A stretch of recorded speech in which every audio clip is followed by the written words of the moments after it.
എത്ര വലിയ ആബിദായാലും എത്ര വലിയ ഇമാമായാലും ശരി, മതത്തിന്റെ വിഷയത്തിൽ അവരുടെ റഈകൾ, അവരുടെ അഭിപ്രായങ്ങൾ, അവരുടെ നിലപാടുകൾ, അവരുടെ തോന്നലുകൾ, അത് മതമായി ആളുകളോട് സംസാരിക്കാൻ അല്ലാഹുവോ റസൂലോ അനുവദിച്ചിട്ടില്ല. മറ്റു മതങ്ങളൊക്കെ തന്നെ നശിച്ചു പോയത് അവരിലെ റബ്ബാനിമാർ, അവരിലെ പണ്ഡിത പുരോഹിതന്മാർ അവർക്ക് തോന്നുന്നത് മതമായി ജനങ്ങളെ പഠിപ്പിച്ചു തുടങ്ങി. നല്ലത് എന്നവർക്ക് തോന്നിയാൽ അത് മതമായിട്ട് പഠിപ്പിക്കും, ചീത്ത എന്നവർക്ക് തോന്നിയാൽ അത് മതമായിട്ട് പഠിപ്പിക്കും. ഇങ്ങനെ മതം മനുഷ്യൻ അവന്റെ താല്പര്യത്തിനും തോന്നലിനും അനുസരിച്ച് മതപാഠങ്ങൾ പകർന്നു കൊടുത്തപ്പോ മറ്റെല്ലാ മതങ്ങളും അമ്പിയാക്കന്മാർ നിലനിർത്തിയ സമൂഹത്തിലെ ആദർശവും വിശ്വാസവും അനുഷ്ഠാനവും ഒക്കെ മാറി മറിഞ്ഞു. അതുകൊണ്ട് തന്നെ റസൂലുള്ളാഹി സ്വല്ലല്ലാഹു അലൈഹി വസല്ലമ കണിശമായ നിലപാട് മുസ്ലിം സൊസൈറ്റിയെ പഠിപ്പിച്ചു. എന്നും മുസ്ലിം സമൂഹം ആ നിലപാട് മുറുകെ പിടിച്ചേ പറ്റൂ. റസൂലുള്ളാഹി സ്വല്ലല്ലാഹു അലൈഹി വസല്ലമ പറഞ്ഞു, വഇയ്യാകും മുഹ്ദസാത്തിൽ ഉമൂർ, വഇയ്യാകും, നിങ്ങൾ സൂക്ഷിക്കണം. അല്ലാഹുവിന്റെ റസൂൽ പറയാ, നിങ്ങൾ സൂക്ഷിക്കണം. എന്തിനെ സൂക്ഷിക്കണം? വമുഹ്ദസാത്തിൽ ഉമൂർ, കാര്യങ്ങളിൽ പുതുതായി ഉണ്ടാകുന്നതിന് നിങ്ങൾ സൂക്ഷിക്കണം. റസൂലുള്ള പഠിപ്പിക്കാത്ത പുതിയത് എന്തുണ്ടായോ അതിനെ നിങ്ങൾ സൂക്ഷിക്കണം. അല്ലാഹുവിന്റെ റസൂൽ പറയാം, അതിനെ നിങ്ങൾ സൂക്ഷിച്ചോളണം. ഫഇന്ന കുല്ല മുഹ്ദസത്തിൻ ബിദ്അ, കാരണം എന്താ? ഫഇന്ന കുല്ല മുഹ്ദസ, എല്ലാ പുതിയ കാര്യങ്ങളും ബിദ്അ, അത് ബിദ്അത്തുകളാണ്, അനാചാരങ്ങളാണ്. വകുല്ല ബിദ്അത്തിൻ ളലാല, എല്ലാ ബിദ്അത്തുകളും ളലാലത്താണ്, വഴികേടാണ് എന്ന് റസൂലുള്ളാഹി സ്വല്ലല്ലാഹു അലൈഹി വസല്ലമ വിവരിച്ചത് ഇമാം അബൂദാവൂദ് അദ്ദേഹത്തിന്റെ സുനനിൽ 4607 ഹദീസായിട്ട് രേഖപ്പെടുത്തി. ഇസ്ലാമിന്റെ ഒരു തർത്തീബാണത്. ഇസ്ലാം ഒരു മനുഷ്യനെ പഠിപ്പിക്കുന്ന ഒരു തർത്തീബാണത്. മതത്തിന്റെ വിഷയത്തിൽ എത്ര വലിയ മുജ്തഹിദായാലും മുജദ്ദിദായാലും ശരി, എത്ര വലിയ ഗവേഷണക്കാരനായാലും എത്ര വലിയ പരിഷ്കരണവാദിയായാലും ശരി, ഈ മതത്തിന്റെ വിഷയത്തിൽ ഒരു ദിക്ർ പോലും അവനുണ്ടാക്കുവാനുള്ള അനുമതി അല്ലാഹുവോ റസൂലോ പഠിപ്പിച്ചിട്ടില്ല, സമ്മതിച്ചിട്ടില്ല. ഒരു ദിക്റിന് എണ്ണം നിശ്ചയിക്കാൻ മനുഷ്യന് വിട്ടുകൊടുത്തിട്ടില്ല. ഒരു ദിക്റിന് വഖ്ത് നിശ്ചയിക്കാൻ, ദിക്റൊക്കെ അല്ലാഹുവിന്റെ റസൂലും പഠിപ്പിച്ചു. സുബ്ഹാനല്ലാഹ് ദിക്റാണ്, അൽഹംദുലില്ലാഹ് ദിക്റാണ്, അല്ലാഹു അക്ബർ ദിക്റാണ്. ഈ അല്ലാഹു അക്ബർ 10 എണ്ണം ചൊല്ലണം എന്ന് പറയാൻ, എണ്ണം പറയാൻ മനുഷ്യനെ അല്ലാഹ് അനുവദിച്ചിട്ടില്ല. വഖ്ത് പറയാനോ, സുബഹിക്ക് ശേഷം, ളുഹറിന് ശേഷം, അസറിന് ശേഷം എന്ന് സമയം പറയാൻ അല്ലാഹുവോ റസൂൽ അനുവദിച്ചിട്ടില്ല. അല്ലാഹുവും റസൂലും പറഞ്ഞ എണ്ണം പറഞ്ഞ സമയത്ത് പറഞ്ഞ പോലെ ചൊല്ലണം. ബാക്കിയുള്ള സമയത്തോ നിങ്ങൾക്ക് ഇഷ്ടമുള്ള പോലെ ചൊല്ലാം. അതാണ് ദീനിന്റെ ദിക്റിനുമായി ബന്ധപ്പെട്ട നിലപാട്. ളുഹറിന് ശരിക്കൊരു 1000 ദിക്ർ ചൊല്ലണമെന്ന് തോന്നിയാൽ എനിക്കിരുന്ന് ചൊല്ലാം. പക്ഷെ ളുഹറിന് ശേഷം 1000 ദിക്ർ ചൊല്ലൽ സുന്നത്താണ് എന്ന് പറയണമെങ്കിൽ അല്ലാഹു റസൂലേ പറയാൻ പാടുള്ളൂ. അത്രക്ക് പോലും കണിശമായിട്ട് റസൂലുള്ളാഹി സ്വല്ലല്ലാഹു അലൈഹി വസല്ലം പഠിപ്പിക്കാണ്. കാര്യങ്ങളിൽ പുതുതായി ഉണ്ടാകുന്നതിന് അല്ലാഹുവോ റസൂലോ പഠിപ്പിക്കാത്തതിനെ നിങ്ങൾ കണ്ടാൽ നിങ്ങൾ സൂക്ഷിച്ചു കൊള്ളണം. കാരണം എന്താ? അത് ബിദ്അത്തിൽപ്പെട്ടതാണ്. ആ ബിദ്അത്ത് എന്ന് പറഞ്ഞാലോ ളലാലത്തിൽപ്പെട്ടതാണ്. ളലാലത്ത് എന്ന് പറഞ്ഞാലോ നരകത്തിൽപ്പെട്ടതാണ്.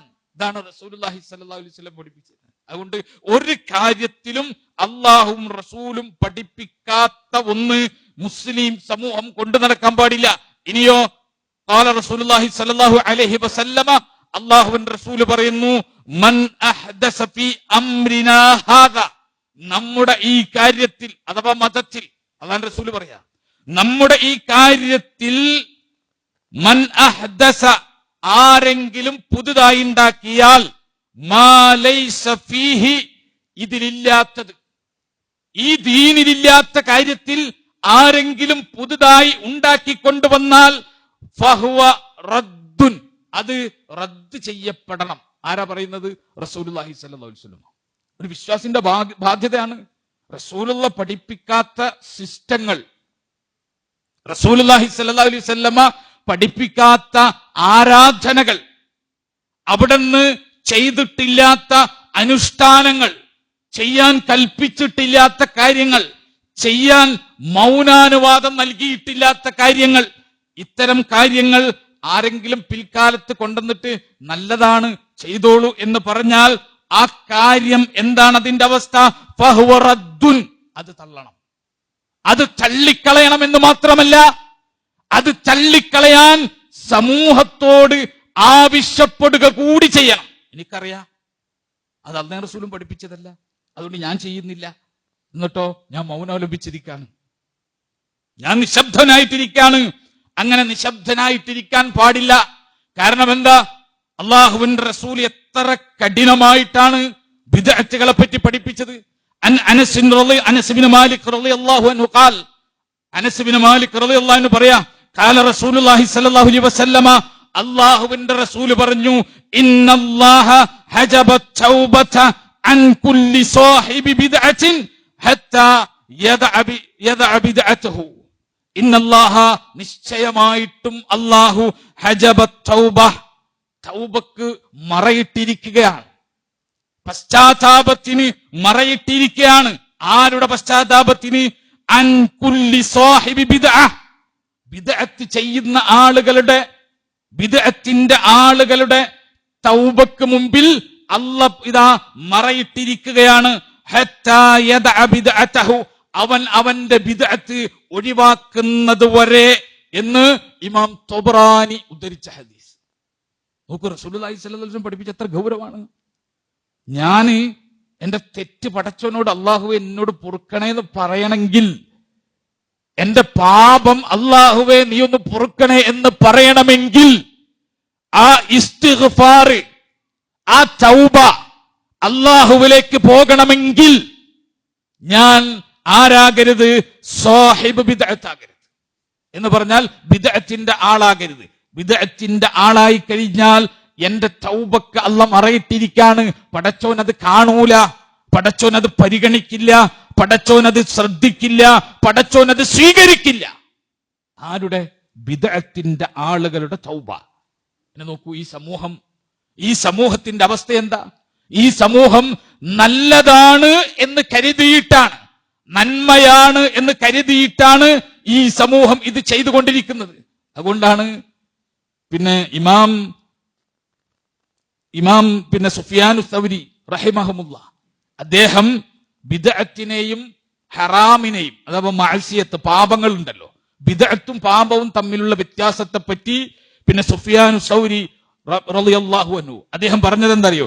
അൽ ബിദ്അ, ബിദ്അത്ത് എന്ന് കഴിഞ്ഞാൽ എന്താണ്? അഹബ്ബു ഇലാ ഇബ്ലീസ്, ഇബ്ലീസിന് ഏറ്റവും ഇഷ്ടം ബിദ്അത്താണ്. മിനൽ മഅസിയ, പാപത്തെക്കാൾ, ഹറാമിനേക്കാൾ ഇബ്ലീസിന് ഇഷ്ടം മനുഷ്യനെ കൊണ്ട് ബിദ്അത്ത് ചെയ്യിപ്പിക്കാനാണ്. കാരണം എന്താ? അൽ മഅസിയതു യുതാബു മിൻഹ, മഅസിയത്ത് എന്ന് പറഞ്ഞാൽ പാപാണ്, തിന്മാണ്, വ്യഭിചാരം, മദ്യപാനം, അതുപോലെ തന്നെ നമ്മൾ ജീവിതത്തിൽ സംഭവിച്ചേക്കാവുന്ന ഇത്തരം ഹറാമായ നികൃഷ്ടമായിട്ടുള്ള കാര്യങ്ങൾ. ഇതിനേക്കാൾ പിശാചിന് ഇഷ്ടം എന്താണെന്നറിയോ? ഒരു മനുഷ്യനെ കൊണ്ട് ബിദ്അത്ത് ചെയ്യിപ്പിക്കല. അതെന്തിനാണ് അങ്ങനെ ചെയ്യുന്നത്? അൽ ബിദ്അത്തു അൽ മഅസിയത്തു യുതാബു മിൻഹ, മഅസിയത്തിൽ നിന്ന് മനുഷ്യൻ തൗബ ചെയ്തേക്കും. വ്യഭിചരിക്കുന്ന മുസ്ലിം, മദ്യപിച്ചു പോകുന്ന മുസ്ലിം, വേണ്ടാത്ത തോന്നിവാസങ്ങൾ, ഹറാമുകൾ ചെയ്തുകൊണ്ടിരിക്കുന്ന മുസ്ലിം, അവൻ മനസ്സിൽ കുറ്റബോധം ഉണ്ടാവും, അവൻ തൗബ ചെയ്തേക്കും, അവൻ മടങ്ങിയേക്കും, അവൻ നന്നായേക്കും, അവൻ അള്ളാഹുവിനോട് ഇസ്തിഗ്ഫാർ ചെയ്തേക്കും. പക്ഷേ വൽ ബിദ്അ, ബിദ്അത്ത് ചെയ്യുന്നവന്റെ അവസ്ഥ എന്താ? ലാ യുതാബു മിൻഹ, അവൻ ഒരിക്കലും തൗബ ചെയ്യൂല, അവൻ ഒരിക്കലും അതിൽ നിന്ന് പിന്മാറില്ല. തിന്മയാണെന്ന് അവന് തോന്നില്ല. കാരണം എന്താ? അവന്റെ ധാരണ ഇത് നന്മയാണ് എന്നാണ്. ഇപ്പൊ നബിദിനം കഴിക്കുന്നവർ, അവരുടെ മനസ്സിൽ അത് തിന്മയാണ് എന്നവർ ചിന്തിക്കൂല, നന്മയാണ്, നബിയോടുള്ള ഹുബ്ബാണ്, ഇത് നബിയോടുള്ള പിന്നെ ഐക്യത്തിന്റെ പ്രഖ്യാപനമാണ്. ഇങ്ങനെയാണ് അവർ വിചാരിക്കുക. അവരുടെ മനസ്സിൽ ശൈത്താൻ അങ്ങനെ തോന്നലുണ്ട്. ബിദ്അത്തിന്റെ പ്രത്യേകത എന്താ? അതുകൊണ്ട് ശൈത്താന് ഒരു മനുഷ്യൻ ബിദ്അത്ത് ചെയ്യുന്നതാണ് പിന്നെ പാപം ചെയ്യുന്നതിനേക്കാൾ ഇഷ്ടം. അത് തൗബ ചെയ്യാതെ മരിച്ചോളൂ. ബിദ്അത്ത് ചെയ്യുന്നവൻ തൗബ ചെയ്യാതെ മരിച്ചോളൂ. കാരണം നിങ്ങൾ ആലോചിച്ച് നോക്കൂ, ഒരു ബിദ്അത്ത് ചെയ്യുന്ന ഒരുത്തൻ അവന്റെ മരണമാസന്നമായാലും അവനറിയില്ല ഇത് ബിദ്അത്താണെന്ന്. അവന്റെ ധാരണ എന്താ? ഇത് അല്ലാഹുവും റസൂലും പഠിപ്പിച്ചതാണെന്നാണ് അവൻ വിചാരിക്കുന്നത്. ആ ബിദ്അത്ത് ചെയ്തിട്ട് സന്തോഷത്തോടെ മരിക്കും. എന്നാൽ മഅസിയത്ത് ചെയ്തവനോ പാപം ചെയ്തവനോ അവൻ വ്യഭിചരിച്ചു പോയിട്ടുണ്ടെങ്കിൽ, അവന് മദ്യപിച്ചു പോയിട്ടുണ്ടെങ്കിൽ, അവന്റെ അവസാന സമയമാകുമ്പോ അള്ളാഹു തൗഫീഖ് കൊടുത്തിട്ടുണ്ടെങ്കിൽ അവന്റെ മനസ്സിൽ വേദനയുണ്ടാകും, കുറ്റബോധമുണ്ടാകും. അവൻ റബ്ബിനോട് അത് പാപമാണ് എന്ന ബോധമുള്ളത് കൊണ്ട് അവൻ അള്ളാഹുവിനോട് ഇസ്തിഗ്ഫാർ ചെയ്യും. അതാണ് അദ്ദേഹം സൂചിപ്പിക്കുന്നത്. ബിദ്അത്തിന്റെ ആളുകൾക്ക് അതിന് സാധിക്കില്ല എന്ന് ഇമാം സുഫിയാൻ സൗരി പഠിപ്പിക്കുന്നത് നമുക്ക് കാണാൻ സാധിക്കും. മാത്രമല്ല റസൂലുള്ളാഹി സ്വല്ലല്ലാഹു അലൈഹി വസല്ലമ പഠിപ്പിച്ചു. ഇമാം ബുഖാരിയും ഇമാം മുസ്ലിമും ഉദ്ധരിച്ച ഹദീസിൽ കാണാം, ഖാല റസൂലുള്ളാഹി സ്വല്ലല്ലാഹു അലൈഹി വസല്ലമ, അല്ലാഹുവിന്റെ റസൂൽ പറഞ്ഞു, ഇന്നി ഫറത്തുകും അലൽ ഹൗദ്. റസൂലുള്ളാഹി സ്വല്ലല്ലാഹു അലൈഹി വസല്ലമക്ക് പരലോകത്തൊരു ഹൗദുണ്ട്, ഹൗദുൽ കൗസർ. വിശുദ്ധ ഖുർആൻ സൂചിപ്പിച്ച ഹൗദ് അത് റസൂലുള്ളാഹി സ്വല്ലല്ലാഹു അലൈഹി വസല്ലമക്കുള്ള ഹൗദാണ്. ആ ഹൗദിനെ പറ്റി റസൂലുള്ളാഹി പറയാ, ഇന്നി ഫറത്തുകും അലൽ ഹൗദ്, നിങ്ങൾ എന്റെ ഹൗദിന്റെ അടുത്തേക്ക് നിങ്ങൾക്ക് വരാൻ ആക്സസ് ഉണ്ടാവും. റസൂലുള്ളാഹി സ്വല്ലല്ലാഹു അലൈഹി വസല്ലമയുടെ ഉമ്മത്തിന് ആ ഹൗദിന്റെ അടുത്തേക്ക് നബി ആ ഹൗദിന്റെ അടുത്ത് നിൽക്കുമ്പോ അവിടത്തെ കയ്യിൽ നിന്ന് വെള്ളം കോരി കുടിക്കാനുള്ള ആക്സസ് മുസ്ലിം സൊസൈറ്റിക്ക് ഉണ്ടാവും. മൻ ശരിബ അലയ്യ, ആരെങ്കിലും എന്നിൽ നിന്ന് കുടിച്ചാൽ, മൻ മറ അലയ്യ ശരിബ, ആരെങ്കിലും എന്റെ അടുത്തേക്ക് നടന്നു വന്നാൽ ശരിബ, അവൻ കുടിക്കും. റസൂലുള്ളാഹി സ്വല്ലല്ലാഹു അലൈഹി വസല്ലമയുടെ അടുത്തേക്ക് ഉമ്മത്തിൽ നിന്ന് ആരും അങ്ങോട്ട് ചെന്നോ അവനെ റസൂലുള്ള കുടിപ്പിക്കും. വമൻ ശരിബ, ആരെങ്കിലും കുടിച്ചാൽ ലം യൽമ അബദ, അവന് പിന്നെ ഒരിക്കലും ദാഹിക്കില്ല. അവന് ദാഹജലത്തിന്റെ ആവശ്യമില്ലാത്ത വിധത്തിൽ അവനിൽ ബർക്കത്ത് ചൊരിയപ്പെടും. ആ റസൂലുള്ളാഹി സ്വല്ലല്ലാഹു അലൈഹി വസല്ലമയുടെ ബർക്കത്താക്കപ്പെട്ട കയ്യിൽ നിന്ന്, ആ ബർക്കത്താക്കപ്പെട്ട ഹൗദുൽ കൗസറിൽ നിന്ന് ആ ബർക്കത്താക്കപ്പെട്ട വെള്ളം കുടിക്കാനുള്ള ആക്സസ് എല്ലാവർക്കും ഉണ്ടാവും. അങ്ങനെ ആ ആക്സസ് ഉള്ളവരൊക്കെ തന്നെ റസൂലുള്ളാഹിന്റെ അടുത്തേക്ക് നടന്നു ഓടിയെത്തും. റസൂലുള്ള അവർക്ക് വെള്ളം കോരി കൊടുക്കും, അവർ വെള്ളം കുടിക്കും. ലയരിദന്ന അലയ്യ അഖ്വാമുൻ, എന്നാൽ ഇതാ ഒരു വിഭാഗത്തെ എന്റെ അടുത്തേക്ക് വരാതെ തടഞ്ഞു വെക്കപ്പെട്ടിരിക്കുകയാണ് എന്റെ ഉമ്മത്തിൽ നിന്ന്. റസൂലുള്ള പറയണേ, എന്റെ ഉമ്മത്തിൽ നിന്ന് ഒരു വിഭാഗത്തെ തടഞ്ഞു വെച്ചിരിക്കുന്നു. അഅരിഫുഹും വയഅരിഫൂനി, അവരെ ഞാനും അറിയും, അവർ എന്നെയും അറിയും. അവർക്ക് കിടക്കാൻ പറ്റണില്ല, അവർക്ക് റസൂലുള്ളാഹിന്റെ അടുത്തേക്ക് വരാൻ പറ്റണില്ല. കാരണം എന്താ? അവരെ ബ്ലോക്ക് ചെയ്ത് വെച്ചിരിക്കാണ്. അവർ റസൂലുള്ളാഹിനെ നോക്കുന്നുണ്ട്, റസൂലുള്ള അവരെയും തിരിച്ചു നോക്കുന്നുണ്ട്. റസൂലുള്ളാഹിക്ക് മനസ്സിലായി ഇതെന്റെ ഉമ്മത്താണ് എന്ന്, അവർക്ക് മനസ്സിലായി ഇത് ഞങ്ങളെ പുന്നാര നബിയാണ് എന്ന് അവർക്ക് മനസ്സിലായി. അങ്ങനെ അങ്ങോട്ടും ഇങ്ങോട്ടും നോക്കുന്നു, എത്താൻ പറ്റുന്നില്ല. സുമ്മയുഹാലു ബൈനി വ ബൈനഹും, പിന്നെ ഇതാ എനിക്കും അവർക്കുമിടയിൽ ഒരു മറയിടുകയാണ്. ഒരു മറയിടുന്നു. ഫഅഖൂലു, ആ സമയത്ത് ഞാൻ വിളിച്ചു പറയും, ഇന്നഹും മിന്നി, അല്ലാഹുവേ അവരെന്നിൽ നിന്നുള്ളവരാണ്, എന്റെ ഉമ്മത്തിലുള്ളവരാണ്, മറയിടല്ലേ, അവരെ ഇങ്ങോട്ടേക്ക് വിട്ടേക്ക് എന്ന് പറയും. ഫയുഖാൽ, ആ സമയത്ത് റസൂലുള്ളാഹി തിരിച്ചു പറയപ്പെടും, ഇന്നക ലാ തദരി മാ അഹ്ദസു ബഅദക്, ഇന്നക ലാ തദരി, തീർച്ചയായും താങ്കൾക്കറിയില്ല, മാ അഹ്ദസു, എന്തൊന്നാണ് അവർ പുതുതായി ഉണ്ടാക്കിയത്, ബഅദക്, താങ്കൾക്ക് ശേഷം ഈ മതത്തിൽ അവർ പുതുതായി പല കാര്യങ്ങളും കടത്തിക്കൂട്ടിയത് താങ്കൾക്കറിയില്ല. അതിനുള്ള പണിഷ്മെന്റ് ആണ് താങ്കളുടെ അടുത്തേക്ക്, ഹൗളിന്റെ അരികിലേക്ക് വെള്ളം കുടിക്കാൻ വരാൻ അവർക്ക് അല്ലാഹു അവസരം കൊടുക്കില്ല. ഫഅഖൂലു, ആ സമയത്ത് ഞാൻ പറയും, എന്ത് പറയും? സുഹ്കൻ സുഹ്കൻ ലിമൻ ഗയ്യറ ബഅദി, എനിക്ക് ശേഷം എന്റെ മതത്തെ മാറ്റിമറിച്ചവരെ, പോ, വഴിവിദൂരം മാറിപ്പോ, എന്റെ അടുത്തേക്ക് വരാതെ, സുഹ്കൻ സുഹ്കൻ, നിങ്ങൾ മാറിപ്പോ എന്ന് പറഞ്ഞിട്ട് റസൂലുള്ളാഹി സ്വല്ലല്ലാഹു അലൈഹി വസല്ലമ ആട്ടി അകറ്റും ഈ ഉമ്മത്തിലെ ഒരു വിഭാഗത്തെ. ആരാണവർ? അവരാണ് മാ അഹ്ദസു ബഅദക്, താങ്കൾക്ക് ശേഷം ഈ മതത്തിൽ പുതുതായ കാര്യങ്ങൾ ഉണ്ടാക്കിയവർ. എന്താ പുതുതായ കാര്യങ്ങൾ? ദിക്റാകും, സ്വലാത്താകും, തസ്ബീഹാകും, അതുപോലെ തന്നെ ഇതിനൊക്കെ എണ്ണം നിശ്ചയിക്കലാകും, അതുപോലെ തന്നെ നിസ്കാരാകും, നോമ്പാകും, ആഘോഷങ്ങളാകും, ആചാരങ്ങളാകും, അനുഷ്ഠാനങ്ങളാകും, വിശ്വാസങ്ങളാകും, അഖീദകളാകും, അങ്ങനെ പല പല രൂപത്തിൽ ഈ മതത്തിൽ പുതിയ പുതിയ കാര്യങ്ങൾ അവരുണ്ടാക്കിക്കൊണ്ടേയിരിക്കും. റസൂലുള്ളാഹി സ്വല്ലല്ലാഹു അലൈഹി വസല്ലം പഠിപ്പിക്കാം. അതാണ് ബിദ്അത്തിന്റെ ഗൗരവം എന്ന് പറയുന്നത്. അല്ലാതെ ഇത് മുസ്ലിം സൊസൈറ്റിയിലെ ഐക്യത്തെ പരിഗണിക്കാതെ ഈ കാലഘട്ടത്തിലെ മുസ്ലിം സൊസൈറ്റിയുടെ ഐക്യത്തിന്റെ പ്രാധാന്യം എത്രത്തോളമുണ്ട് എന്ന കാലഘട്ടത്തിന്റെ ചുവരെഴുത്തുകൾ വായിക്കാത്തവരുടെ ജൽപ്പനമല്ല ഇത്. മറിച്ച് ഇത് ഗൗരവമുള്ള കാര്യമാണ്. ആ ഗൗരവമുള്ള കാര്യം ഗൗരവത്തോടെ കാണണം. സഹാബികൾ അങ്ങനെ കണ്ടത്, സഹാബികൾ അങ്ങനെ കണ്ടത്. അതുകൊണ്ടാ ഹുദൈഫ റളിയല്ലാഹു അൻഹു, ഹുദൈഫത്ത് ഇബ്നു യമാൻ റളിയല്ലാഹു അൻഹു സഹാബിയാണ്. അദ്ദേഹം പറഞ്ഞു, കുല്ലു ഇബാദത്തിൻ ലം യതഅബ്ബദ്ഹാ അസ്ഹാബു റസൂലുള്ളാഹി സ്വല്ലല്ലാഹു അലൈഹി വസല്ലമ ഫലാ തഅബ്ബദ്ഹുഹാ ഫഇന്നൽ അവ്വല ലം യദഅ ലിൽ ആഖിരി മഖാലൻ. പിൽക്കാരക്കാർക്ക് ചെയ്യാൻ വേണ്ടിയിട്ട് റസൂലുള്ളാഹി സ്വല്ലല്ലാഹു അലൈഹി വസല്ലമയുടെ സഹാബികളായ പൂർവികന്മാർ ഒരു ആരാധനയും, അള്ളാഹനെ ആരാധിക്കുന്ന ഒരു ആരാധനയും അവർക്ക് വേണ്ടി ഉപേക്ഷിച്ചു കൊടുത്തിട്ടില്ല. സഹാബികൾ ചെയ്തിട്ടില്ല, നമ്മൾ ചെയ്യണം. അങ്ങനത്തെ ഒരു ആരാധനയും അള്ളാഹനെ ആരാധിക്കാൻ അള്ളാഹ് പഠിപ്പിച്ചിട്ടില്ല. സഹാബികൾ ആരാധിക്കാത്ത ആരാധന അള്ളാഹുവിന് വേണ്ട. സഹാബികൾ ചെയ്യാത്ത അനുഷ്ഠാനങ്ങൾ ഈ ഉമ്മത്തിന് വേണ്ട. സഹാബത്ത് പഠിപ്പിക്കാത്ത, സഹാബത്ത് കാണിക്കാത്ത, സഹാബത്ത് ഒരു മാതൃകയെങ്കിലും കാണിക്കാത്ത അനുഷ്ഠാനങ്ങളും ആഘോഷങ്ങളും ആരാധനകളും ഈ ഉമ്മത്തിന് വേണ്ട. കാരണം അത് അള്ളാഹ്ക്കും വേണ്ട, അള്ളാഹുവിനും വേണ്ട. അതുകൊണ്ട് വിശ്വാസികൾ ഇതിനെ ചെറുതായിട്ട് നമ്മൾ കാണരുത്, ഇതിനെ ചെറുതായി കാണരുത്. ഈ വർത്തമാനങ്ങൾ, ബിദ്അത്തിനെതിരെയുള്ള വർത്തമാനങ്ങൾ അനാവശ്യമാണ്. കാലഘട്ടത്തിന്റെ ചുവരെഴുത്തുകൾ വായിക്കാൻ അറിയാത്തവരുടെ ജൽപ്പനങ്ങളാണ്, വൈകാരികതകളാണ് എന്ന് നമ്മൾ പറയുമ്പോ ഈ ഉമ്മത്തിന് നമ്മൾ വിട്ടുകൊടുക്കാം. ഈ ഉമ്മത്തിന് നമ്മൾ വിട്ടുകൊടുക്കുക. ആളുകൾ ഇപ്പൊ പുതിയ ഗവേഷണം കണ്ടെത്തിയിരിക്കുന്നു. എന്താ? നമ്മളിതിങ്ങനെ എതിർക്കുന്നത് കൊണ്ടാണ് ഇത് വർദ്ധിക്കുന്നത്. നമ്മൾ മിണ്ടാതിരുന്ന് നോക്കൂ, ഇതില്ലാതായിക്കൊള്ളും. ആരാ ഈ പറയുന്നത്? എന്താണ് ചരിത്രത്തിൽ ഒരു നാട്ടിൽ തിന്മങ്ങനെ വ്യവഹരിക്കുമ്പോ അതിനെതിരെ മിണ്ടാതിരുന്നിട്ട് നശിച്ചു പോയ ഒരു തിന്മങ്ങൾ ചരിത്രത്തിൽ നിന്ന് എടുത്ത് കാണിച്ചു തരൂ. നമ്മൾ നോക്കണ്ടേ? ആദ്യമായിട്ട് ശൈത്താൻ ഒരു സമൂഹത്തെ ശിർക്കിലേക്ക് വഴി നടത്തി. നൂഹ് നബി അലൈഹി ഇസ്ലാമിന്റെ ഖൗമിനെ, അല്ലേ, ഖൗമു നൂഹ്, നൂഹിന്റെ ജനതയെ.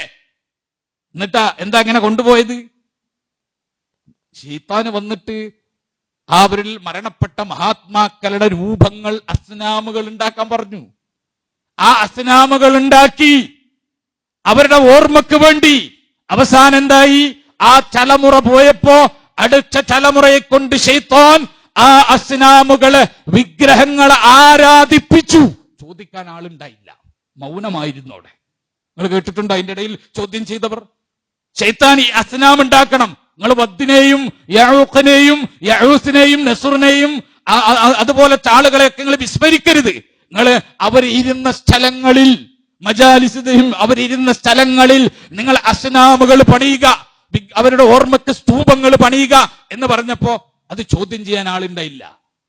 അങ്ങനെയാണ് അത് വന്നത്. അല്ലെങ്കിൽ നിങ്ങൾ ആലോചിച്ചൊക്കെ, ചരിത്രത്തിൽ, ഇസ്ലാമിക ചരിത്രത്തിലോ മാനവ ചരിത്രത്തിലോ നിശബ്ദമായതിന്റെ പേരിൽ, ആരും ചോദ്യം ചെയ്യാനില്ലാത്തതിന്റെ പേരിൽ മാഞ്ഞുപോയ തിന്മ ഏതാ? മാഞ്ഞുപോയ തിന്മ ഏതാ? തിന്മ മായണമെങ്കിൽ, തിന്മ മരിക്കണമെങ്കിൽ അത് ചോദ്യം ചെയ്യുന്ന, അതിനെ എതിർക്കുന്ന ആളുകൾ നിരന്തരമായി അത് ചെയ്തുകൊണ്ടിരിക്കണം. എന്നാലേ തിന്മ പോകൂ. അപ്പൊ പുതിയ കണ്ടുപിടുത്താണ്. നമ്മളിങ്ങനെ ഇത് പറയണോണ്ടാണ് ഇത് കൂടുന്നത്. അല്ലെങ്കിലോ ഇല്ലാതായി പോയനെ എന്ന് വിചാരിക്കുന്ന ആളുകൾ പിന്നെ എല്ലാ തിന്മയുടെ കാര്യത്തിൽ ആ സമീപനം സ്വീകരിക്കാം. ഇവിടെ സ്വർഗരീതിക്കെതിരെ നമ്മൾ മിണ്ടണ്ട, നമ്മൾ മിണ്ടുമ്പോൾ അത് കൂടും, അതുകൊണ്ട് നമ്മൾ മിണ്ടാതിരിക്കുക ഇവിടെ ലഹരി മാഫിയക്കെതിരെ നമ്മൾ മിണ്ടാതിരിക്കാം. മിണ്ടിയാൽ അത് വർദ്ധിക്കും, വാശിയാകും, അത് വലിയ വിപ്ലവത്തിൽ കൊണ്ടു നടക്കാൻ ആളുണ്ടാവും. നമുക്ക് മിണ്ടാതിരിക്കാം. എങ്കിൽ ഏത് ചിന്മക്കെതിരെയാണ് നമ്മൾ മിണ്ടേണ്ടി വരിക? ഏത് ചിന്മക്കെതിരെയാണ് നമുക്ക് മിണ്ടാൻ സാധിക്കുക? നമ്മൾ ആലോചിച്ചു നോക്കുക. അതുകൊണ്ട് ഇസ്ലാമിക ചരിത്രത്തിൽ അമ്പിയാക്കന്മാരെ ജനങ്ങൾ വെറുത്തത് എന്തുകൊണ്ടാണെന്നറിയോ? ഓരോ പ്രദേശത്തേക്കും വന്ന അമ്പിയാക്കന്മാർ നന്മ കൽപ്പിച്ചത് കൊണ്ടല്ല. അവർ കൽപ്പിച്ച നന്മയിൽ കുറച്ച് നന്മയെ ജനങ്ങൾക്ക് പാലിക്കാൻ പറ്റാതിരുന്നുള്ളൂ. മറിച്ചെന്താ? തിന്മ വിരോധിച്ചതാണ് പ്രശ്നമായത്. അമ്പിയാക്കന്മാരുടെ ശബ്ദത്തിൽ തിന്മ വിരോധിക്കലുണ്ട്, നന്മ കൽപ്പിക്കൽ മാത്രമല്ല. വയഅ്മറൂന ബിൽ മഅറൂഫ് വയൻഹൗന അനിൽ മുൻകർ. ഇതാണ് അമ്പിയാക്കന്മാരുടെ സ്വരം. നന്മ കൽപ്പിക്കും, തിന്മ വിരോധിക്കും. അപ്പൊ നന്മ കൽപ്പിക്കുക, തിന്മ വിരോധിക്കുക എന്നത് അമ്പിയാക്കന്മാരുടെ സിസ്റ്റമാണ്. ആ സിസ്റ്റം അനുസരിച്ച് പോകലാണ് ശരി. ആ സിസ്റ്റം അനുസരിച്ച് പോകലാണ് ശരി. ഇമാം മാലിക് ഈ റസൂലുള്ളാഹി സ്വല്ലല്ലാഹു അലൈഹി വസല്ലമ പഠിപ്പിക്കാത്ത ബിദ്അത്തുകൾ, അനാചാരങ്ങൾ ഈ സൊസൈറ്റിയിൽ ഉണ്ടാക്കുന്നതിനെ പറ്റി അദ്ദേഹം നടത്തുന്ന ഒരു നിരീക്ഷണമുണ്ട്. അദ്ദേഹം പറഞ്ഞത് എന്താ അറിയോ? മനിബ്തദഅ ഫിൽ ഇസ്ലാം ബിദ്അത്തുൻ, ആരെങ്കിലും ഇസ്ലാമിൽ ഒരു ബിദ്അത്ത് ഉണ്ടാക്കി കഴിഞ്ഞാൽ, യറാഹ ഹസന, എന്നിട്ട് അവൻ നല്ലതാണ് എന്ന് പറഞ്ഞു കഴിഞ്ഞാൽ, സഅമ അന്ന മുഹമ്മദൻ ഖാന റിസാലതിഹി, മുഹമ്മദ് നബി സല്ലല്ലാഹു അലൈഹി വസല്ലമ തന്റെ റിസാലത്തിൽ, പ്രവാചകത്വത്തിൽ, നബൂവത്തിൽ അദ്ദേഹം വഞ്ചന കാണിച്ചു എന്ന് പറഞ്ഞതിന് തുല്യമാണ്. കാരണം എന്താ?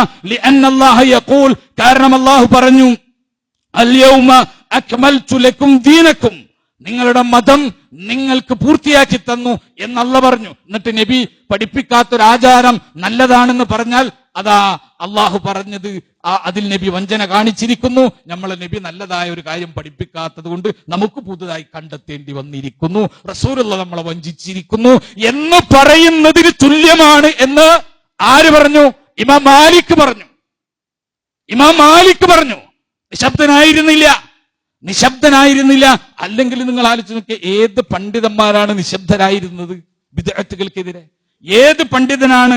ഇമാം ഇബ്നു ഹാജ്, അദ്ദേഹത്തിന്റെ വാക്കുകൾ നമ്മൾ ഗൗരവത്തിൽ കാണണം. ഇമാം ഇബ്നു ഹാജ് അദ്ദേഹം പറഞ്ഞു, വമിൻ ജുംലതി മാ അഹ്ദസൂഹു മിനൽ ബിദ്ഇ മാ ഇഅ്തിഖാദിഹിം അന്ന ദാലിക മിൻ അക്ബറിൽ ഇബാദതി വഇൽഹാരി ശആഇരി മാ യഫ്അലൂനഹു ഫീ ശഅരി റബീഇൽ അവ്വൽ മിനൽ മൗലിദ്. ഈ റബീഇൽ അവ്വലിൽ വലിയ ഇബാദത്താണ് എന്ന് പറഞ്ഞിട്ട്, ഇസ്ലാമിന്റെ വലിയ ശിആറാണ് എന്ന് പറഞ്ഞിട്ട്, റബീഉൽ അവ്വൽ മാസത്തിൽ അവരുണ്ടാക്കിയ മൗലിദ് ആഘോഷമുണ്ടല്ലോ, അവരുണ്ടാക്കിയ പുതിയ ബിദ്അത്തുകളിൽ പെട്ടതാണ്. വഖദ് ഇഹ്തവ അലാ ബിദ്ഇൻ വമുഹറമാത്തിൻ ജുംലത്തിൻ. അത് അവർ പിന്നെ ആ പറഞ്ഞത് മൊത്തത്തിൽ ആ കാര്യം ബിദ്അത്തുകളും ഹറാമുകളും അടങ്ങുന്ന പ്രവർത്തനമാണ് എന്ന് ഇമാം ഇബ്നു ഹാജ് റഹിമഹുല്ലാഹ് പഠിപ്പിക്കുക. മൗലിദിനെതിരെ വഹാബികൾ ജനിക്കുന്നതിന് മുമ്പ്, നൂറ്റാണ്ടുകൾക്ക് മുമ്പ് ഇബ്നു ഹാജ് റഹിമഹുല്ലാഹ് പറയാം. ഇനി നോക്കൂ, ഇമാം ഫാക്കിഹാനി, ഇമാം സുയൂത്തിയും ഇബ്നു കസീറും ഇബ്നു ജരീറും ഒക്കെ ഏറ്റവും മികച്ച ഫഖീഹെന്നും ആലിമെന്നും ഇമാമെന്നും വിശേഷിപ്പിച്ച ഇമാം ഫാക്കിഹാനി പറഞ്ഞത് എന്തറിയോ? ലാ അഅലമു ലിഹാദൽ മൗലിദി അസ്ലം ഫീ കിതാബിൻ വലാ സുന്നഹ്. അല്ലാഹുവിന്റെ കിതാബിലോ റസൂലുള്ളാഹിന്റെ സുന്നത്തിലോ ഇതിന് ഒരു അസ്ലും ഞാൻ കണ്ടിട്ടില്ല, ഒരു അടിത്തറയും ഞാൻ കണ്ടിട്ടില്ല. വലാ യുൻഖലു അമലുഹു അൻ അഹദിൻ മിൻ ഉലമാഇൽ ഉമ്മഹ് അല്ലദീന ഹുമുൽ ഖുദവതു ഫിദ്ദീനിൽ മുതമസ്സിഖൂന ബിആസാരിൽ മുതഖദ്ദിമീൻ. നമ്മുടെ മാതൃകാ പുരുഷന്മാരായിട്ടുള്ള പൂർവികന്മാരുടെ പാത പിന്തുടരുന്ന ഈ ഉമ്മത്തിന്റെ ഉലമാക്കളിൽ ആരെങ്കിലും അത് ആഘോഷിച്ചതായി സ്ഥിരപ്പെട്ടു വന്നിട്ടില്ല. ബൽ ഹുവ ബിദ്അത്തുൻ, മറിച്ച് അത് ബിദ്അത്താണ്. അഹ്ദസഹ അൽ ബത്താലൂൻ, ബാത്തിലീങ്ങൾ, നിരർത്ഥകർ, കള്ളവാദികൾ അവർ ഉണ്ടാക്കിയതാണ്. വശഹവതു നഫ്സ്, അതുപോലെ തോന്നിവാസികളായിട്ടുള്ള ആളുകൾ അവരുണ്ടാക്കിയതാണ്. തീറ്റക്കൊതിയന്മാരായിട്ടുള്ള ആളുകൾ കൊണ്ടു നടന്നതാണ് ഈ മൗലിദ് എന്ന് പറയുന്നത് എന്ന് ഇമാം സുയൂത്തിയുടെ അൽ ഹാബി ലിൽ ഫതാവ. ഇമാം സുയൂത്തി ആരാ? മൗലിദിനെ അനുകൂലിച്ച ആളാണ്. നിങ്ങൾ പ്രത്യേകം മനസ്സിലാക്കിക്കോ. ഇമാം സുയൂത്തി ആരാ? മൗലിദിനെ അനുകൂലിച്ച ആളാണ്. അദ്ദേഹം എങ്ങനെയെങ്കിലും മൗലിദിന് തെളിവുണ്ടാക്കാൻ ഉലമാക്കളുടെ കൗലുകളെ തപ്പി നടന്ന ആളാണ്. അദ്ദേഹം എന്ത് ചെയ്തു? ഓരോ ആളുകളുടെ കൗലും കൊണ്ടുവന്നു. ഇമാം ഫാക്കിഹാനിയുടെ കൗല് കൊണ്ടുവന്നു. എന്നിട്ട് ഇമാം സുയൂത്തി വിയോജിക്കാണ്. അങ്ങനൊന്നുമല്ല, അത് ബിദ്അത്തുൻ ഹസനയാണ്, നല്ല ബിദ്അത്താണ് എന്നൊക്കെ പറഞ്ഞ് ഇമാം സുയൂത്തി യോജിക്കാം. പക്ഷെ അവിടെ പോലും അദ്ദേഹത്തിന് പോലും എഴുതേണ്ടി വന്നു, പൂർവിക പണ്ഡിതന്മാര് മുഴുവൻ ഇതിനൊരു അടിത്തറയുമില്ല, ഒരടിത്തറയുമില്ലാത്ത കാര്യമാണ് ഇത് എന്ന് അവര് പറഞ്ഞു. എത്രത്തോളം? ഇമാം ശാത്തിബി പറഞ്ഞത് കൂടി കാണുക. ഇമാം ശാത്തിബി പറയാണ്, എന്താ? ഫമഅലൂമുൻ അന്ന ഇഖാമത്തൽ മൗലിദി അലൽ വസഫിൽ മഅഹൂദി ബൈനൻ നാസി ബിദ്അത്തുൻ മുഹ്ദസ. അദ്ദേഹം പറയാണ്, ഇന്ന് ആളുകൾ ആചരിക്കുന്നത് പോലെയുള്ള മൗലിദാഘോഷം അത് പുത്തനാചാരമായ ബിദ്അത്താണ്. വകുല്ലു ബിദ്അത്തിൻ ളലാല, എല്ലാ ബിദ്അത്തുകളും വഴികേടാണ്. ഫൽ ഇൻഫാഖു അലൽ ഇഖാമത്തിൽ ബിദ്അത്തി ലാ യജൂസ്. ഇനി ആ ബിദ്അത്ത് നടപ്പിലാക്കാൻ വേണ്ടി ഒരാൾ ധനപരമായ സഹായം ചെയ്യുകയാണെങ്കിൽ ലാ യജൂസ്, അത് പാടില്ല, അനുവദനീയമല്ല. വൽ വസിയ്യതു ബിഹി ഗൈറു നാഫിദ, അതിനുവേണ്ടി ആരെങ്കിലും മരണപത്രം എഴുതി വെച്ചിട്ടുണ്ടെങ്കിൽ, നബിയുടെ മൗലിദ് നടത്താൻ വേണ്ടിയിട്ട് എന്റെ മരണശേഷം എന്റെ സ്വത്തിൽ നിന്ന് ഇന്നത് ചെലവഴിക്കണമെന്ന് ആരെങ്കിലും വസിയ്യത്ത് എഴുതി വെച്ചിട്ടുണ്ടെങ്കിൽ പോലും ആ വസിയ്യത്ത് നടപ്പാക്കാൻ പാടില്ല. ബൽ യജിബു അലൽ ഖാളി, ബൽ യജിബു അലൽ ഖാളി, ഖാളിക്ക്, ന്യായാധിപന് യജിബു, വാജിബാണ്, നിർബന്ധമാണ്. ഫസഖഹു, അത് അസാധുവാക്കൽ, അത്തരം വസിയ്യത്തുകൾ നടപ്പിലാക്കാതെ അസാധുവാക്കി തള്ളിക്കളയൽ ഈ ഖാളിമാർക്ക് വാജിബാണ് എന്ന് പറഞ്ഞത് ഇമാം ശാത്തിബി. അഹ്ലുസുന്നയുടെ പണ്ഡിതൻ, ശാഫിഈ മദ്ഹബിലെ പണ്ഡിതന്മാർ അവരൊക്കെ ശക്തമായിട്ട് എതിർത്തു പോന്നു. എന്നിട്ടും ഈ മൗലിദ് ഉണ്ടായി. ഇന്ന് വഹാബികൾ എതിർത്തതല്ല ആദ്യത്തെ എതിർപ്പ്. വഹാബികൾ പറഞ്ഞിട്ടുണ്ടോ തീറ്റക്കൊതിയന്മാരുണ്ടാക്കിയതാണെന്ന്? വഹാബികൾ പറഞ്ഞിട്ടുണ്ടോ ഇത് ബാത്തിലീങ്ങൾ ഉണ്ടാക്കിയതാണ് എന്ന്? വഹാബികൾ ആകെ പറഞ്ഞത് എന്താ? അള്ളാന്റെ റസൂലിന്റെ കാലത്ത് ഇതില്ല, സഹാബത്തിന്റെ കാലത്തില്ല, ഇത് പുത്തനാചാരാണ്, റസൂലുള്ളാഹി വഫാത്തായ കാലത്ത് ഉണ്ടാക്കിയാണ് എന്ന് വഹാബികൾ പറഞ്ഞിട്ടുള്ളൂ. പക്ഷേ ഇമാം ഫാക്കിഹാനി പറഞ്ഞത് ഇത് ബാത്തിലിന്റെ ആളുകൾ ഉണ്ടാക്കിയതാണ്, തീറ്റക്കൊതിയന്മാര് കൊണ്ടു നടന്നതാണ്, ചെമ്മാടികൾ ഇതിന്റെ പിന്തുണ പ്രഖ്യാപിച്ചതാണ് എന്നാര് പറഞ്ഞു? ഫാക്കിഹാനി. നൂറ്റാണ്ടിന് മുമ്പ് മൗനം അവലംബിച്ചിരുന്നെങ്കിൽ, അന്ന് ഇമാം ഫാക്കിഹാനി മൗനം അവലംബിക്കാത്തത് കൊണ്ട് ആണോ ഇന്ന് വരെ അത് തുടർന്നത്? അന്ന് അദ്ദേഹം മൗനം അവലംബിക്കാത്തത് കൊണ്ടാണോ ഇന്ന് വരെ അത് ഉഷാറായിട്ട് ഇങ്ങനെ വളർന്നു വന്നത്? ഇനി ഇമാം ശാത്തിബി പറഞ്ഞെന്താ?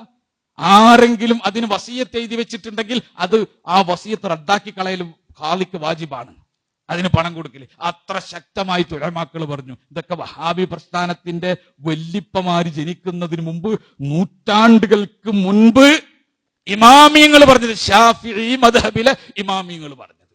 എന്നിട്ട് നിന്നിട്ടില്ല, നിൽക്കൂല.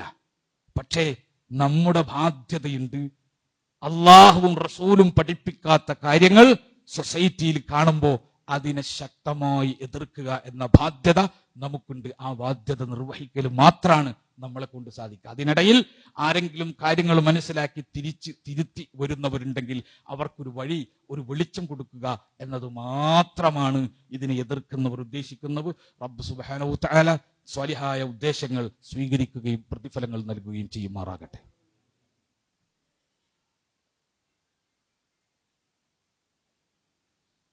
അൽഹംദുലില്ലാഹ് ഹംദൻ കസീറൻ ത്വയ്യിബൻ മുബാറകൻ ഫീഹി. അസ്സലാത്തു വസ്സലാമു അലാ ഖാതിമിൽ അൻബിയാഇ വൽ മുർസലീൻ നബിയ്യിനൽ ഹബീബി മുഹമ്മദിൻ വഅലാ ആലിഹി വസ്സഹ്ബിഹി അജ്മഈൻ. അമ്മാ ബഅദ്. ഇത്തഖുല്ലാഹ ഇബാദല്ലാഹ്. സ്നേഹം നിറഞ്ഞ സത്വിശ്വാസികളെ, വിശ്വാസികളെ, കേരള നദുവത്തുൽ മുജാഹിദീന്റെ കീഴിൽ പ്രവർത്തിച്ചു വരുന്ന റിവാർഡ് ഫൗണ്ടേഷൻ എന്ന് പറയുന്ന ഭിന്നശേഷിക്കാരായിട്ടുള്ള ആളുകൾക്ക് വേണ്ടി പ്രവർത്തിക്കുന്ന ഒരു സംഘം, ഒരു സംഘടന, അന്ധരും ബധിരരും മറ്റു വിവിധ രൂപങ്ങളിൽ ഭിന്നശേഷിക്കാരായി കഴിയുന്ന പാവപ്പെട്ട മനുഷ്യന്മാർക്ക് വേണ്ടുന്ന അതിജീവനത്തിൻ്റെ പ്രവർത്തനങ്ങൾ ചെയ്തുകൊണ്ടിരിക്കുന്ന ഒരു സംഘമാണ് റിവാർഡ് ഫൗണ്ടേഷൻ. ഇന്ന് ഇന്ത്യയിൽ തന്നെ ആദ്യമായിട്ട് ഇത്തരം ഭിന്നശേഷിക്കാരായിട്ടുള്ള ആളുകൾക്ക് വേണ്ടി ഒരു പള്ളി പണിയുന്നതിൻ്റെ പ്രവർത്തനത്തിൽ അവരൊരുങ്ങിയിരിക്കുകയാണ്.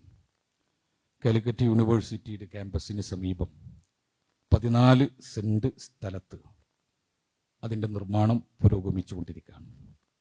5775 സ്ക്വയർ ഫീറ്റിൽ മദ്രസയും അതുപോലെ തന്നെ ചെവി കേൾക്കാത്തവർക്ക് ദീൻ പഠിപ്പിക്കുന്ന സംരംഭങ്ങൾ, കണ്ണ് കാണാത്തവർക്ക് ദീൻ പഠിപ്പിക്കുന്ന സംരംഭങ്ങൾ, ബുദ്ധിവൈകല്യം സംഭവിച്ച ആളുകൾക്ക് ദീനിൻ്റെ അദബുകൾ മാക്സിമം പഠിപ്പിച്ചു കൊടുക്കാൻ കഴിയുന്ന രൂപത്തിൽ ആ അദബുകൾ പഠിപ്പിക്കുന്ന രീതികൾ, മുക്കല്ലിഫ് അല്ലെങ്കിൽ പോലും മതപരമായി അനുഷ്ഠാനങ്ങൾ അർപ്പിക്കാൻ ബാധ്യതയില്ലാത്ത ബുദ്ധിമാന്ദ്യം സംഭവിച്ചിട്ടുള്ള ആളുകൾ, അവർക്ക് പോലും ദീനിൻ്റെ മര്യാദകളും റസൂലുള്ളാഹി സ്വല്ലല്ലാഹു അലൈഹി വസല്ലമയുടെ പേര് കേൾക്കുമ്പോൾ സ്വലാത്ത് ചെല്ലേണ്ടതിൻ്റെ മര്യാദകളൊക്കെ അത്തരം കൊച്ചു കൊച്ചു കാര്യങ്ങളിലൂടെ ഈ സമുദായത്തിൻ്റെ ഷിആറുകളൊക്കെ അവരിൽ കാണുന്ന രൂപത്തിൽ അത് പഠിപ്പിച്ച് അത് പകർന്നു കൊടുത്തു വരുന്ന സംരംഭങ്ങൾക്ക് വേണ്ടി മദ്രസകൾ, ലൈബ്രറികൾ, അതുപോലെയുള്ള വൈജ്ഞാനിക വിനിമയോപാധികളായിട്ടുള്ള അവർക്ക് വേണ്ടുന്ന സൗകര്യങ്ങൾ ഒരുക്കുന്ന എല്ലാ അർത്ഥത്തിലും പള്ളിക്ക് പുറമെ ഇത്തരം സാംസ്കാരിക സംരംഭങ്ങൾ കൂടി ചേർന്നുകൊണ്ടാണ് 5775 സ്ക്വയർ ഫീറ്റിൽ നിർമ്മാണം നടക്കുന്നത്. 1,21,00,000 രൂപയാണ് അവിടുത്തെ ചെലവ് വരുന്നത്. അത് നല്ലവരായിട്ടുള്ള ആളുകളിൽ നിന്ന് പിരിച്ച് അവരുടെ സദഖയും അവരുടെ സകാത്തിൽ നിന്നും വാങ്ങിക്കൊണ്ടാണ് അത് ചെയ്തുകൊണ്ടിരിക്കുന്നത്. ഒരു മുസല്ലയ്ക്ക് 18,000 രൂപയാണ് അവർ നമ്മളോട് ആവശ്യപ്പെട്ടിട്ടുള്ളത്. ഒരാൾക്ക് നമസ്കരിക്കാനുള്ള സൗകര്യത്തിന്, ഒരാൾക്ക് ഇത്തരം പഠനോപാധികൾക്കൊക്കെ വേണ്ടിയിട്ടുള്ള മുസല്ല 18,000 രൂപയാണ് ഒരാൾക്ക് കൊടുക്കേണ്ടത്. അങ്ങനെ ഒരുപാട് മനുഷ്യന്മാരിൽ നിന്ന് ഓരോരുത്തർക്കുമുള്ള മുസല്ലയുടെ സൗകര്യങ്ങൾ 18,000 രൂപ വാങ്ങിക്കൊണ്ട് ഈ സംരംഭം പൂർത്തിയാക്കാൻ കഴിയുമെന്നാണ് അവർ പറയുന്നത്. ഇന്ത്യയിലെ ആദ്യത്തെ സംരംഭം. അതുകൊണ്ട് നമ്മളിൽ സാമ്പത്തിക ശേഷിയുള്ളവർ ഈ സംരംഭവുമായി സഹകരിക്കുക. സാധാരണ ഒരു മനുഷ്യർക്ക് വേണ്ടി മാത്രമല്ല, ഇത്തരം ഭിന്നശേഷിക്കാരായിട്ടുള്ള ആളുകൾക്കുള്ള ഒരു സംരംഭം എന്ന നിലക്ക് ഇരട്ടി പ്രതിഫലം പ്രതീക്ഷിക്കാവുന്ന ജാരിയായ സദഖയാണത്. ഇരട്ടി പ്രതിഫലം പ്രതീക്ഷിക്കാവുന്ന ജാരിയായ സദഖയാണ്, നിലനിൽക്കുന്ന സദഖയാണ്. നമ്മളുടെ മരണത്തിന് ശേഷം നമ്മുടെ ഖബറിലേക്ക്, അല്ലെങ്കിൽ മരിച്ചുപോയ നമ്മുടെ ഉമ്മക്കും വാപ്പക്കും ഞാൻ എന്ത് ചെയ്യണം എന്ന് ആലോചിച്ചിരിക്കുന്ന മക്കൾക്ക് അവർക്ക് വേണ്ടി ചെയ്യാവുന്ന സദഖയിൽ, ജാരിയായ സദഖയിൽ പെട്ടതാണ് ഈ പറയുന്ന 18,000 രൂപ എന്ന് മനസ്സിലാക്കിയിട്ട് നിങ്ങൾക്ക് സാധിക്കുന്നത് നിങ്ങൾ ഓരോരുത്തരും ചെയ്യുക. അള്ളാഹു അനുഗ്രഹിക്കുമാറാകട്ടെ. സഹോദരങ്ങളെ, കഴിഞ്ഞ ദിവസം 2 മരണം നടന്നിരുന്നു. ഒന്ന്, നമ്മുടെ ഈ പള്ളിയിൽ നമസ്കരിക്കുന്ന നമ്മുടെ ഒപ്പമുണ്ടായിരുന്ന അഷ്റഫ് എന്ന് പറയുന്ന സഹോദരനാണ്. അദ്ദേഹം മരണപ്പെട്ടു പോയി. അള്ളാഹു അദ്ദേഹത്തിന് മഗ്ഫിറത്തും മർഹമത്തും നൽകുമാറാകട്ടെ. നമ്മോടൊപ്പം ഇരുന്ന പല ആളുകളും മരണപ്പെട്ടു പോയിക്കൊണ്ടിരിക്കുകയാണ്. അവർക്കെല്ലാം അള്ളാഹു മഗ്ഫിറത്തും മർഹമത്തും നൽകുകയും അവരെയും നമ്മളെയും അവൻ്റെ ജന്നാത്തുൽ ഫിർദൗസിൽ ഒരുമിച്ച് കൂട്ടുകയും ചെയ്യുമാറാകട്ടെ. മറ്റൊരു പ്രധാനപ്പെട്ട മരണമെന്ന് പറഞ്ഞാൽ കേരള ജംഇയ്യത്തുൽ ഉലമയുടെ പണ്ഡിതനും വാഗ്മിയും എഴുത്തുകാരനുമൊക്കെയായിരുന്ന കെ.സിയുടെ മരണമാണ്. അദ്ദേഹത്തിന് മരണം എല്ലാവരും അറിഞ്ഞിട്ടുണ്ടാകും. കേരള ജംഇയ്യത്തുൽ ഉലമ എന്ന് പറയുന്ന പണ്ഡിത സഭാംഗമായിരുന്നു അദ്ദേഹം.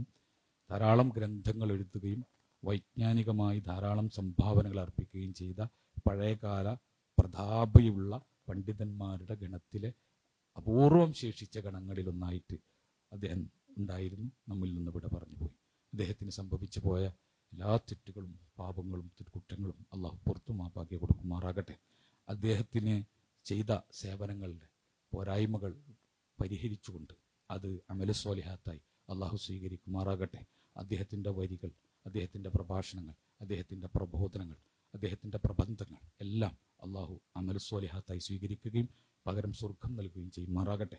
അദ്ദേഹത്തെയും നമ്മളെയും അവൻ്റെ ജന്നാത്തുൽ ഫിർദൗസിൽ ഒരുമിച്ച് കൂട്ടുമാറാകട്ടെ. റബ്ബ് സുബ്ഹാനഹു വ തആല അവൻ ഇഷ്ടപ്പെടുന്ന ദാസന്മാരിൽ നമ്മളെയും നമ്മുടെ കുടുംബങ്ങളെയും ഉൾപ്പെടുത്തുമാറാകട്ടെ.